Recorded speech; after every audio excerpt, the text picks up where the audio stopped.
Bismillahirrahmanirrahim. Today I want to talk to you about the power of few minutes we get every day in between our busy schedule.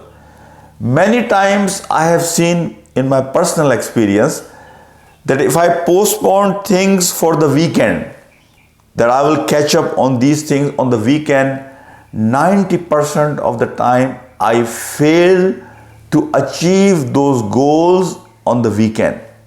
But whenever I have seen that I decide that I am going to work on everything during my busy schedule, whenever I get 2 minutes, 3 minutes break in between my schedule, I will work on these tasks during the weekdays so that by the weekend I am finished with all my pending work.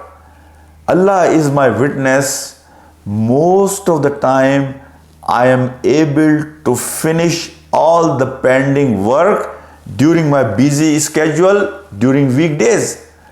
So I want to advise you during the month of Ramadan that in your busy schedule, don't wait that inshallah I will read Quran in last 10 nights. Don't wait that okay I will read Quran on the weekend. Don't wait that I will listen to this or I will read this article when I will have free time.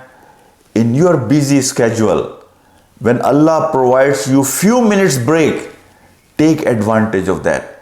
Keep Musaf, Quran open on your desk. So whenever you have a moment, go back to Quran. This will show your love to Quran. And Allah loves this. So whenever you have few minutes, just read one ayah, little tafsir of it. So what I have seen, these few moments we get during our busy schedule, we undervalue.